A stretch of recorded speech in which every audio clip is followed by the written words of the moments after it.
Vote কেন দেবে আপনাকে? আপনি কি করবেন, কি করতে পারবেন যে আপনাকে সাধারণ শিক্ষার্থীরা ভোট দেবে?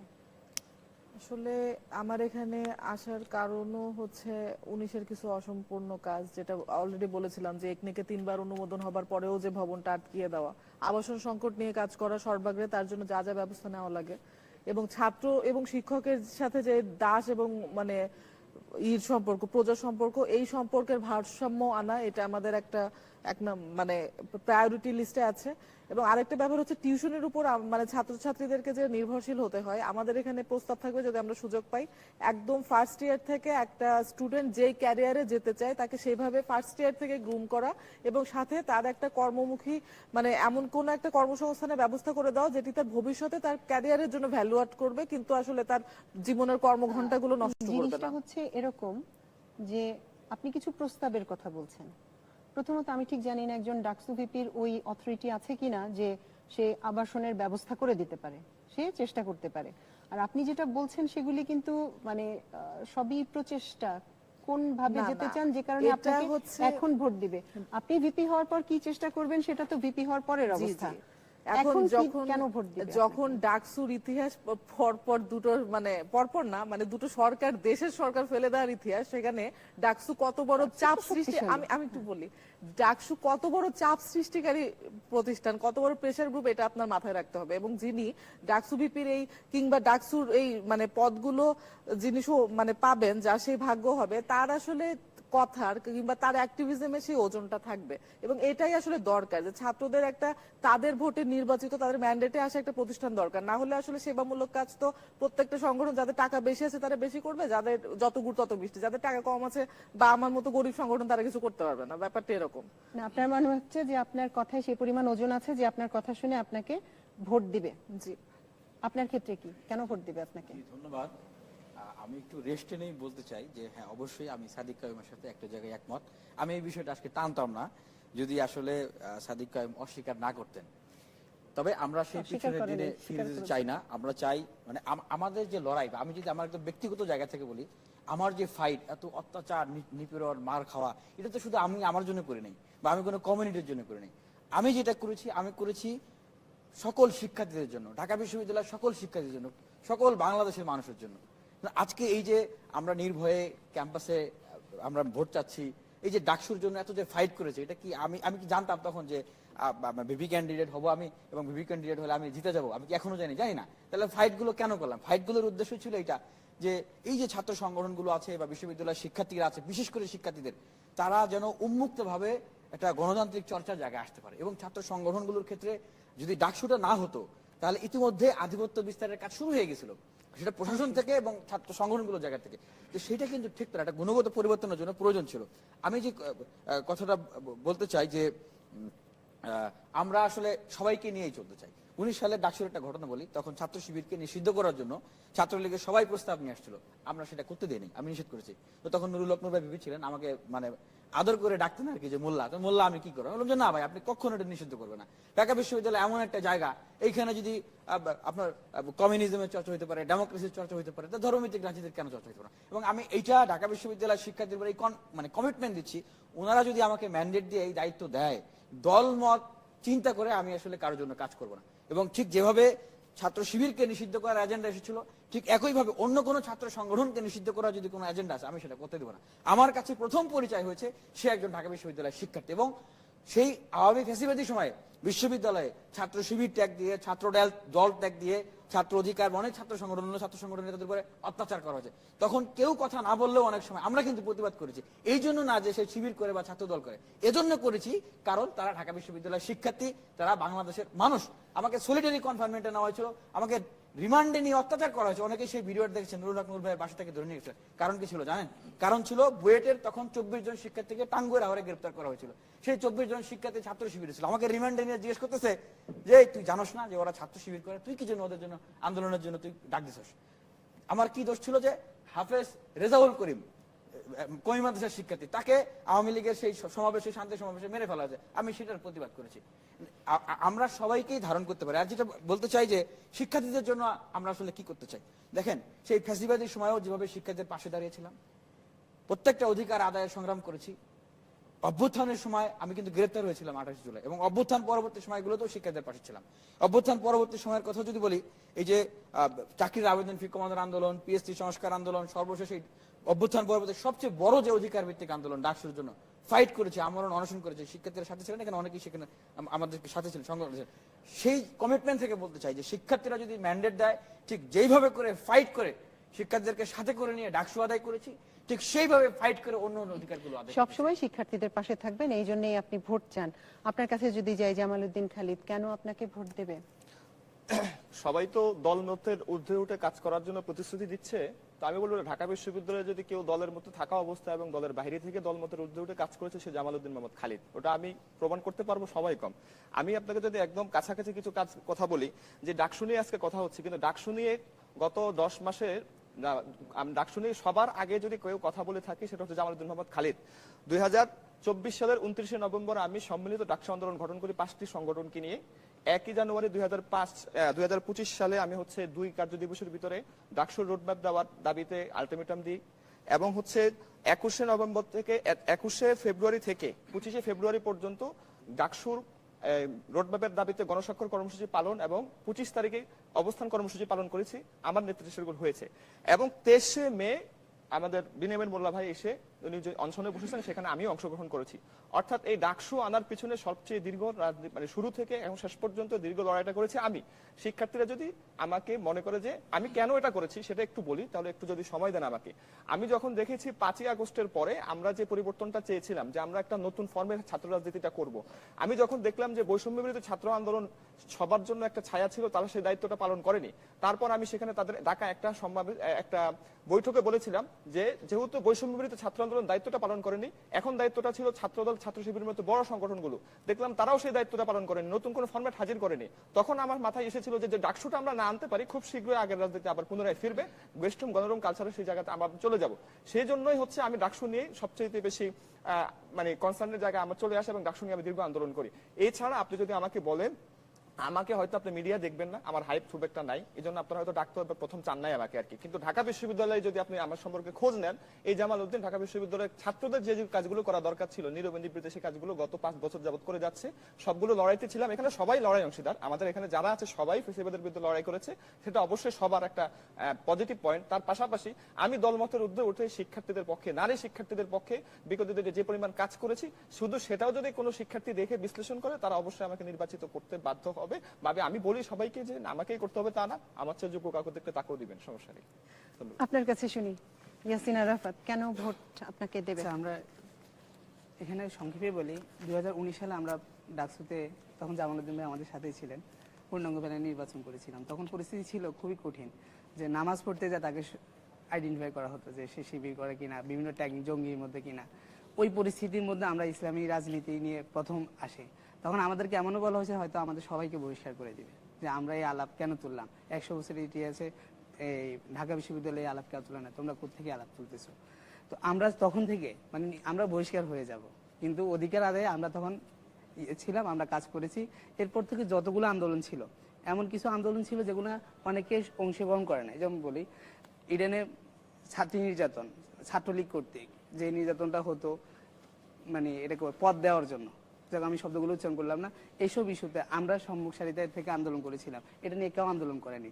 তারপর ছাত্র শিক্ষানীতি নিয়ে আমরা আন্দোলন করেছিলাম। তারপর বিশেষ করে 24-এর যে নির্বাচন, আমরা ক্যাম্পাসে 5-6 বার মিছিল করেছিলাম, ভোটছর ভোটছর শেখ হাসিনা ভোটছর, মানে এই সাহসিকতা নিয়ে আমরা শেখ হাসিনাকে ফ্যাসিবাদ, এটা আমরা ছাত্রদলকেও হয়তো তারা ঢুকতে দিত না, কিন্তু আমরা জীবন বাজি রেখে আমরা মিছিল করেছি। সর্বশেষ ওমামা আপু আজকে আসেন না, উনি সহ ছিল, আমরা একটানা 7 দিন যাবত রাজু ভাস্কর্যে দাঁড়িয়ে এই নির্বাচনকে লাল কার্ড দেখিয়েছিলাম, প্রত্যেক দিন দাঁড়িয়ে দাঁড়িয়ে। তো আমরা এই আন্দোলনগুলো করেছি প্রতিকূল পরিস্থিতিতে, আমরা যেহেতু ছাত্রদের জন্য কাজ করেছি, ভবিষ্যতে আমরা এই কি যেন ডাকসুতে আমরা জিতি বা হারি, আমরা ছাত্রদের সাথে থাকবো ইনশাল্লাহ, কমিটমেন্ট। আরেকটা কথা হচ্ছে, আমরা চেতনা বিক্রি করি না, এটা হলো খুব একটা, কেউ 71 বিক্রি করে, কেউ 24 বিক্রি করে, 24কে নিজে বানিয়ে নিতে চায়। আমরা আমাদের জাতীয় সংগ্রামের সকল চেতনাকে আমরা ধারণ করি। আরেকটা কথা হচ্ছে, প্রত্যেকটা সংগঠনের অতীত ইতিহাস ঘাটলে কিছু কালিমা পাওয়া যাবে, আমরা সেগুলো ঘাটতে চাই না। এখন সবাই আমরা স্যারের বিরুদ্ধে আন্দোলন করেছি, কিন্তু আমরা এমন একটা সংগঠন, আমাদের কোনো কর্মী থেকে শুরু করে উচ্চ পর্যায়ে একটা মাদা সংগঠনের নেতা কর্মী কারোর বিরুদ্ধে দুর্নীতি, ঘুষ, সুদ ঘুষ তারপর চাঁদাবাজি টান্ডাবাজি এগুলো পাওয়া যাবে না। সুতরাং স্বচ্ছতা আছে। স্বচ্ছতা। আচ্ছা আব্দুল এই কাদের বিষয়- আপনার কাছে আসি।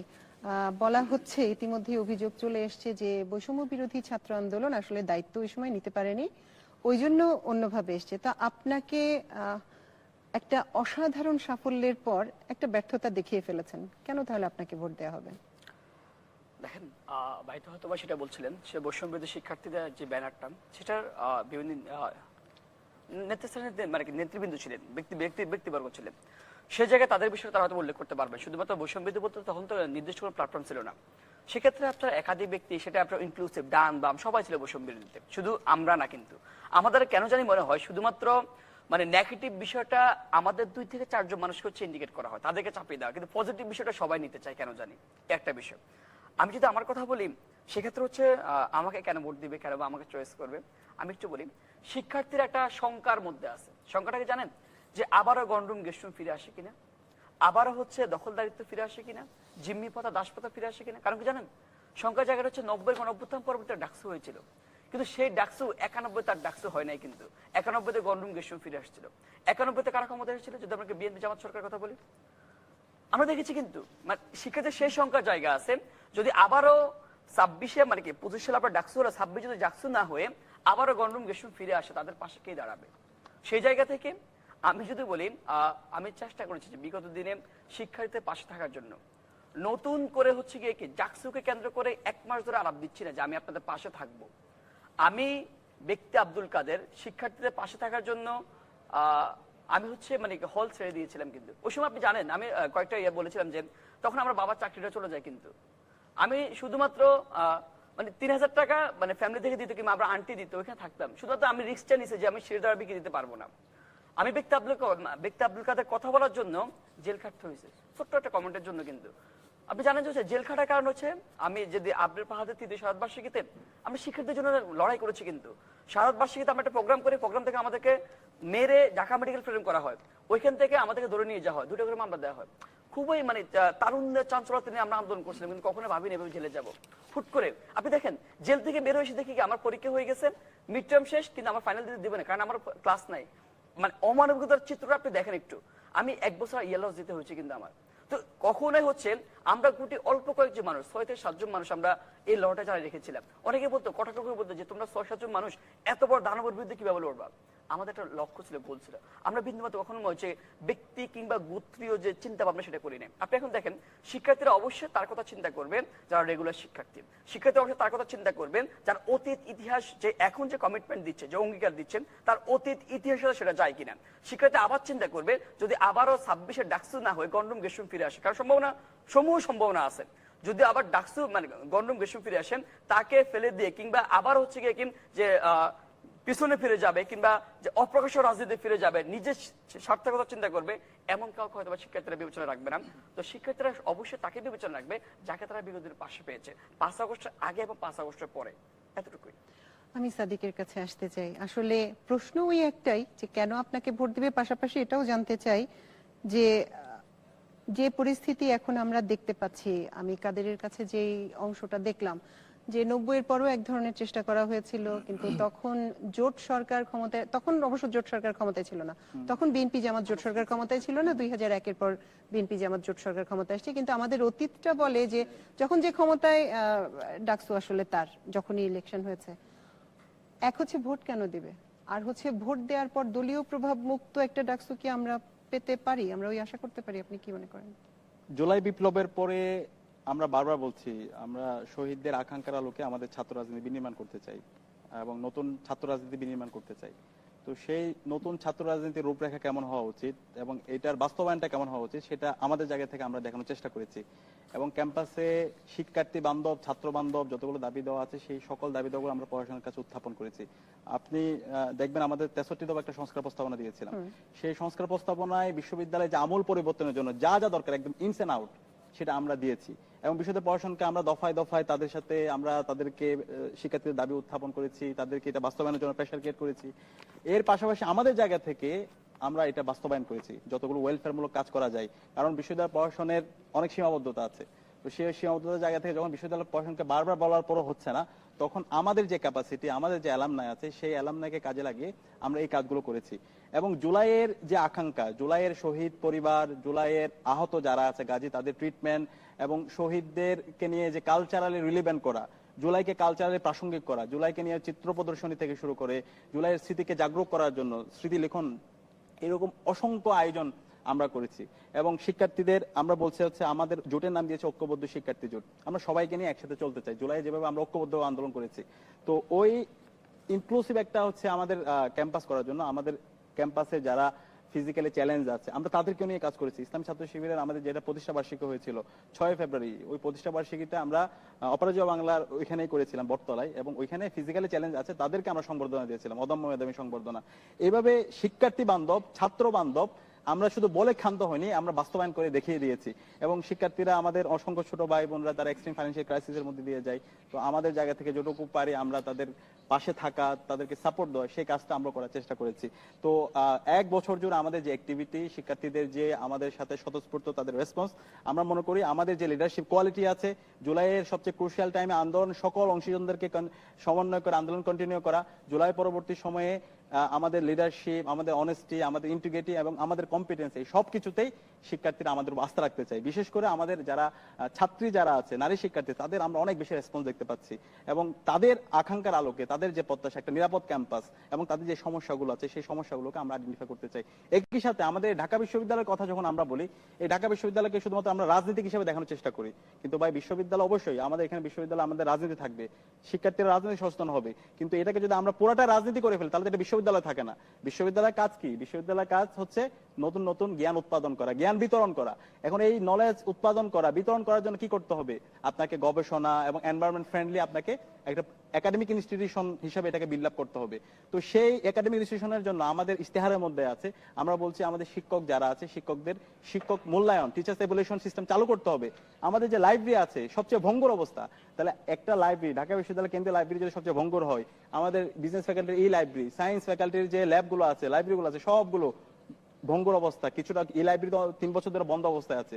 তো যদি আমাদের লাইব্রেরি নিয়ে যদি আমাদের চিন্তা না থাকে এবং গবেষণা যদি আমাদের বাজেট না থাকে, গবেষণায় এই বছর সর্বোচ্চ বাজেট দেওয়া হয়েছে মাত্র 2%। কিন্তু আমরা যদি দেখি বিশ্বের আমাদের পার্শ্ববর্তী দেশ অথবা যে ইউনিভার্সিটিগুলো আছে সেখানে গবেষণা বাজেট কমপক্ষে 20%, 22%, ঢাকা বিশ্ববিদ্যালয়ে আসলে 28%। গবেষণাটা এই হয় না। সকল কিছুই আমরা বলছি আমাদের এই বিশ্ববিদ্যালয়কে আমরা একটা একাডেমিক ইনস্টিটিউশন হিসেবে করব। এবং একাডেমিক ইনস্টিটিউশন করার জন্য আমাদের কি করতে হবে?